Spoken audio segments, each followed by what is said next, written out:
Hi, welcome back to another episode of Geekified. Now, it's been done for about a week. I'm sure majority of the nation watched it, so we're about to digress and get right into Mare of Easttown.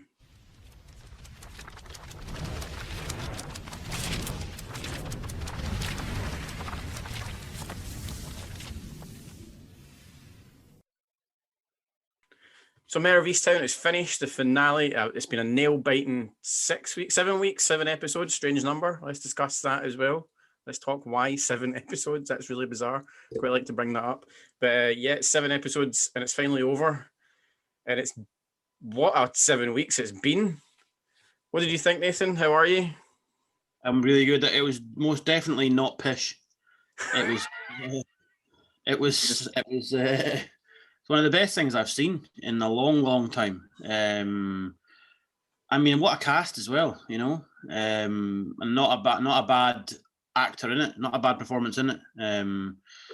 Yeah, just different level. Yeah, I think I don't. I didn't know what to expect from this because Kate Winslet's not really went to TV before. This is her first foray. I believe I'm not 100% into television, and she is god tier A-list as you get. To be honest, I mean she's right up there, and when it comes to pay and the amount of people that will watch the stuff that she's in, and she does a lot of kind of obscure films as well. She does stuff that's slightly off the cuff. So it was quite interesting to see her take on TV. And the minute I seen this, I was thinking, she's doing this for the money, isn't she? It's the first thing I thought. But she wasn't doing it for the money. She was doing it for the freaking script.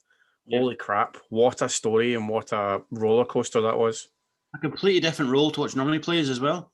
Quite sort of down and gritty and sarcastic and, a bit morose and yeah, no, just I mean, her performance blew me away too. I'm not a massive fan of hers normally, to be honest with you. Mm-hmm. I think she tends to play the same role in a lot of things, but this one she blew me away, to be honest with her. Her and her mother, Jean Smart.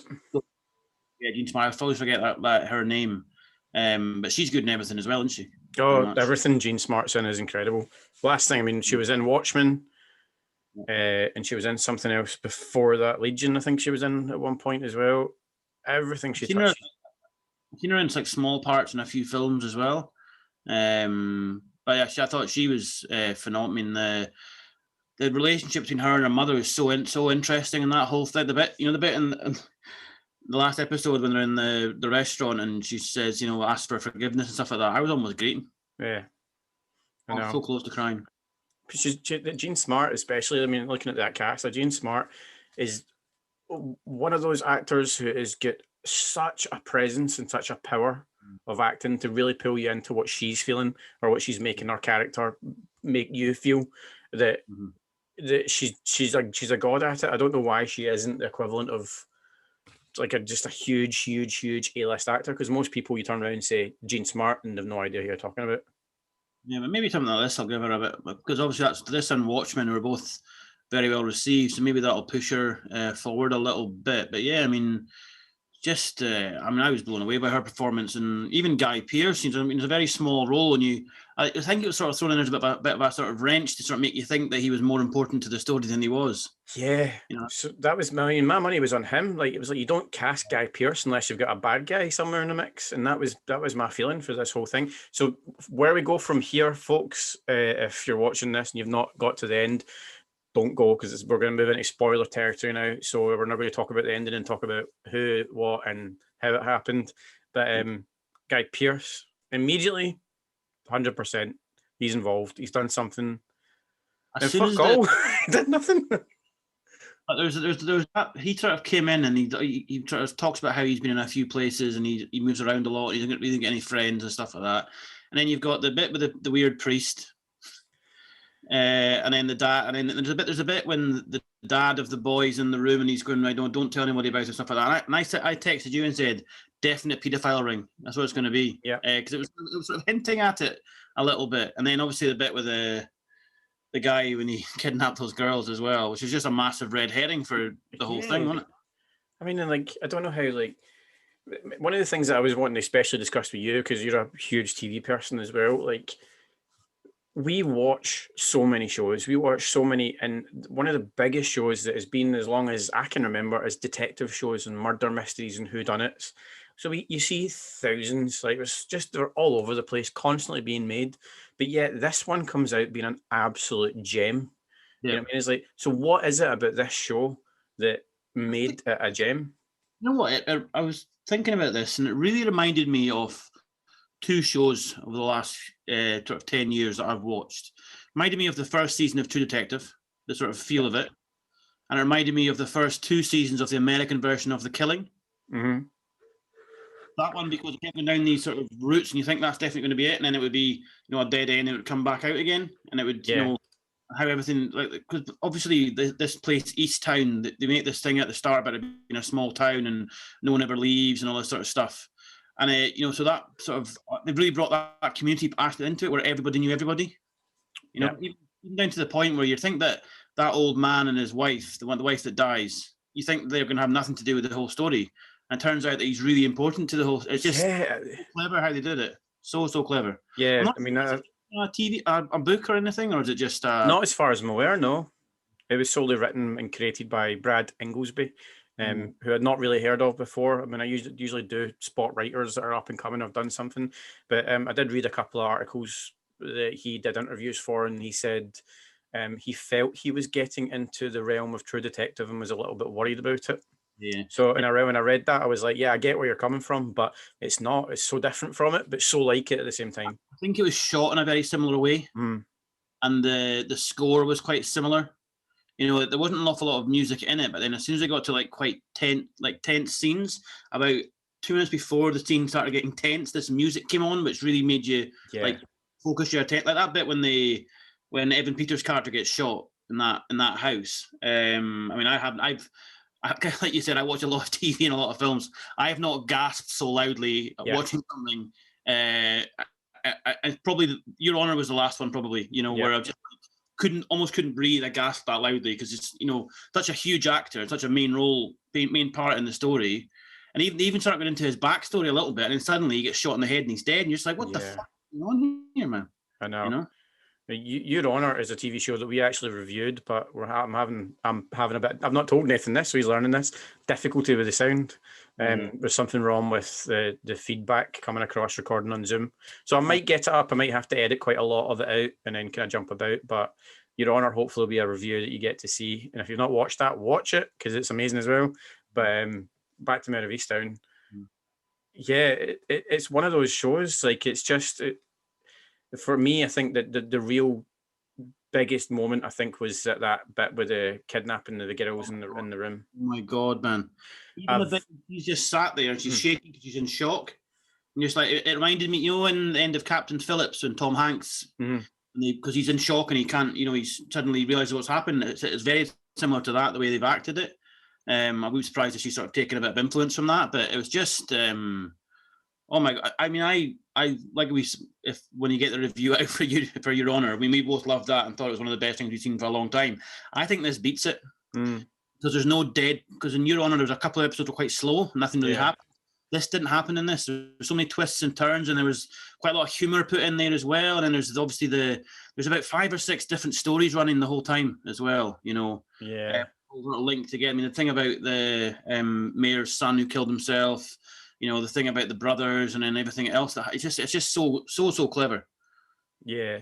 Sorry, going back to that scene, that was pivotal for me, I think, of just realizing how amazing the show was, because it reminded me of Silence of the Lambs with Clarice in the basement at the end.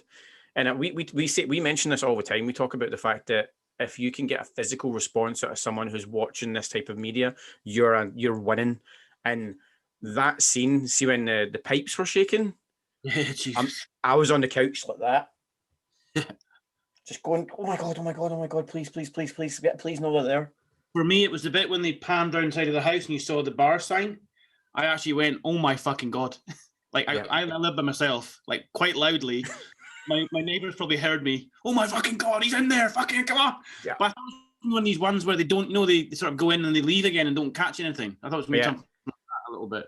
Yeah, and then like you said, it was like obviously at the end of the scene, Evan Peters' character Cobbs, I think his name was, who gets shot.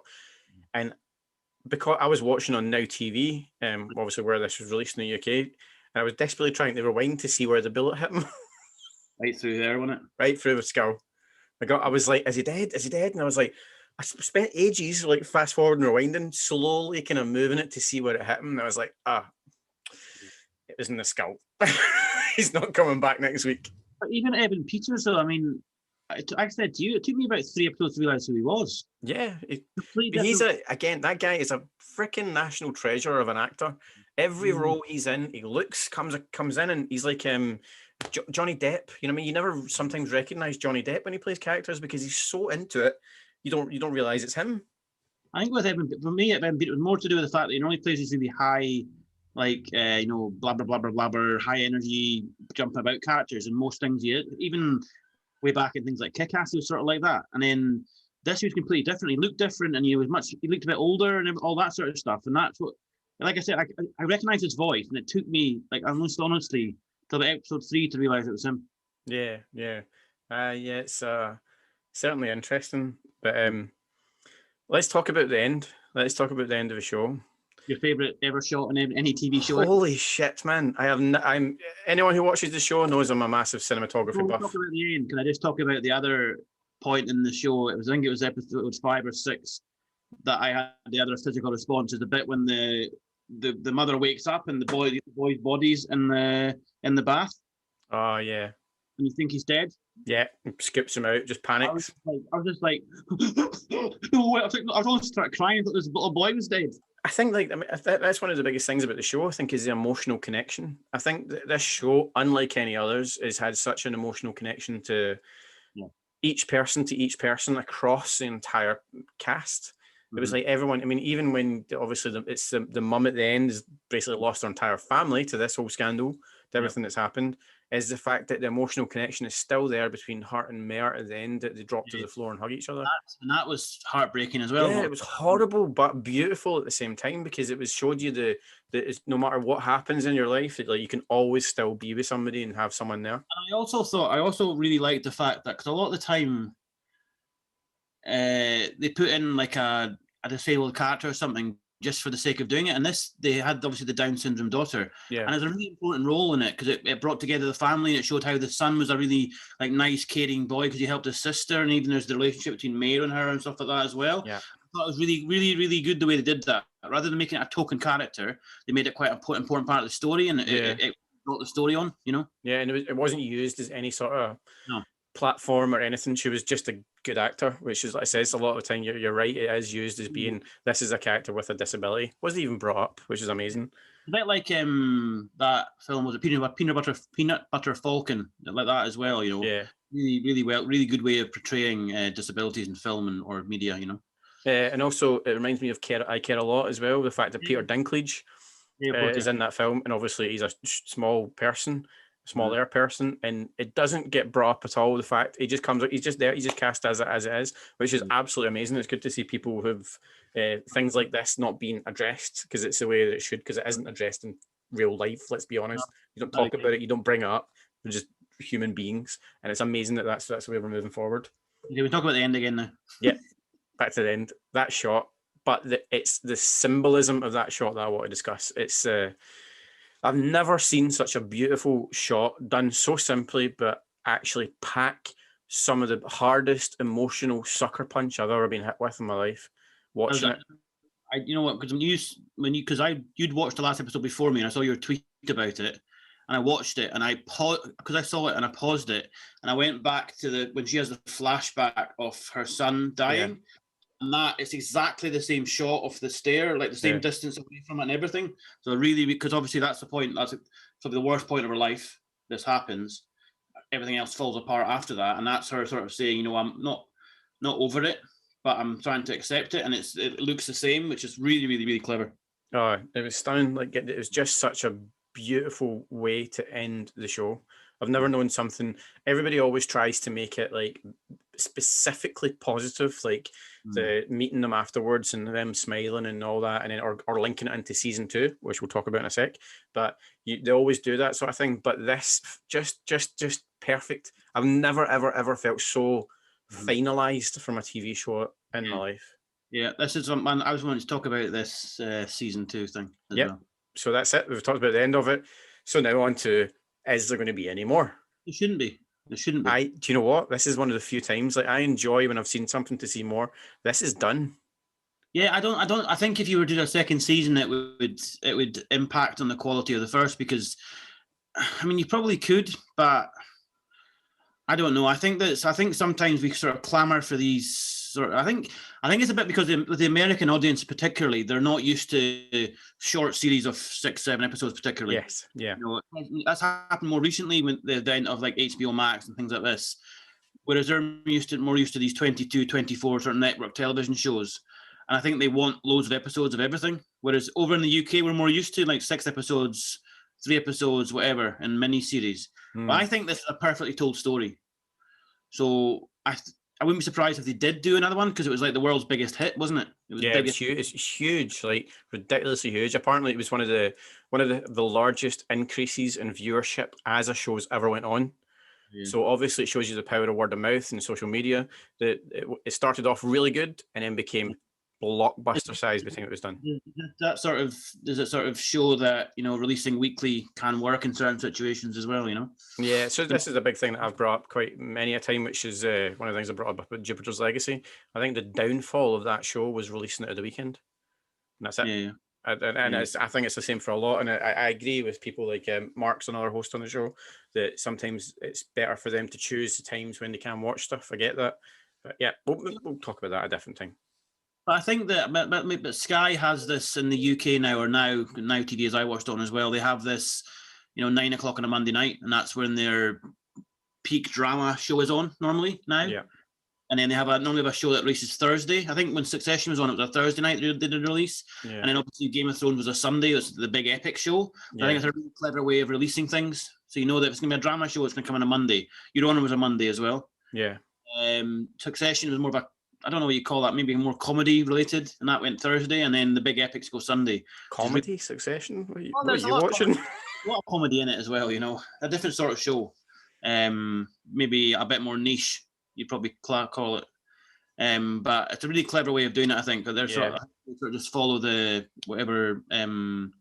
It's probably to do with which network it's on, to be honest. Yeah, it's a good way to market it, to be honest. It's quite a good way to kind of look at stuff like that and make people get a conception for what they're going to be watching. Because I'm pretty certain, obviously, if you want to break it down in a marketing thing, you'll have a specific age bracket and type of person who'll be off on a Sunday night versus Monday night versus Tuesday night. So yeah, it makes like in this country, you have the BBC 9 o'clock on a Sunday, isn't it? It's the peak time for them for their drama show, the big drama shows, Yeah, there you go. You get a bit of marketing and insight with us when we do reviews of shows. But so I'm definitely no to season 2. I don't want it. That's one of the most perfect pieces of TV. It's been open and closed so neatly, and I'm just so happy. I think it's sort of. I watched that I think on Amazon, Bright Little Street with Kerry Washington and Reese. Sparky fire things everywhere. Right, little lying sparky fires, something like that one. Yeah, which was really good up until the last episode. So because of that, I'd probably be more happy with a second season. Whereas with this, because it little fires everywhere. That's it. Yeah. But I enjoyed that show, but I thought the last episode was a bit crap. Yeah. And they used last episode to set up a second season. Whereas with this, they didn't do that. It just was and just leave it like that, I love Kerry Washington, but why in that whole season did she snarl at everything? I don't know. It's based on a book, isn't it? So it's the whole time she was talking, she kept on going, yeah, like that, and I was like, why are you snarling? What's that about? It doesn't even make fucking sense. I was thinking about this because recently there's been a lot of good TV shows. So I was thinking, do you think currently we are in the golden age of television? They talk about the golden age of cinema being the 50s and 60s. I think we're probably in, because of all these new streaming services coming out, there's so much money going into television now. You're getting a far better caliber of actor doing these big TV shows. So I think we're probably from about maybe 2005-6 onwards, sort of towards the end of Sopranos sort of time, up until about now is probably the golden age of television. Yeah, no, I fully agree. I think the big stepping stone for me was when Julia Roberts joined Homecoming. The minute I seen that, that's when I went, holy shit, TV's big now. Yeah. As soon as I seen it was Julia Roberts was in TV, I was like, that's us. TV's huge. I think last year, I mean, Al Pacino was in Hunters last year, and that's a massive thing. The next thing is if De Niro does something, it definitely is. Aye. I think he'll do anything. He'll turn up to an envelope now if you're asking him to go. At the moment, yeah. Well, he actually said, I'm sure in an interview, that he doesn't give a crap about the quality, he just wants the money now. Fair play. Like, fair play, dude. Like, if that's what you play, we know you're a great actor, and when you get something good, like, that doesn't bother me. Well done. Yeah. But yeah, so Mare of Easttown, that's a huge thumbs up.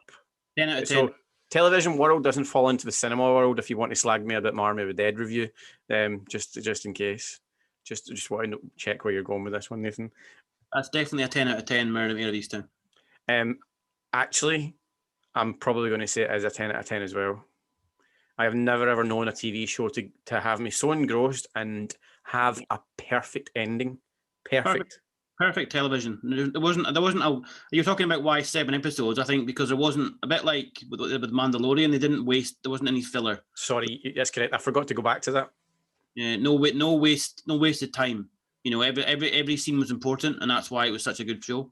Yeah, I forgot to go back to that. I was like, why 7 episodes? That interested me, isn't enough. I completely forgot about it. Great host. You should you can host next time. But so Mare of Easttown, 10 out of 10. It's a double 10 out of 10. We'll find out. I'll post on the comments once any of the other members of the team watch it and see what they say about the show. But solid 10. That's an absolute win. Possibly going to be one of the best shows of the year, the way things are going. It's one of the best shows I've ever seen. Yeah, easily. So absolutely well done, everyone who was ever involved in making that perfect. So I hope you enjoy it. Let us know. I mean, with the big question from me, if anyone who watches this, is, do you want season 2? Because it looks like it might happen, this worrying thing. So just put it in the comments that yes, no, if you think it's a good idea or bad idea. I'd really, really love to know, and it sparks a bit of debate. That's why we are here. But please remember to like and subscribe. It is super important to us if you like and subscribe.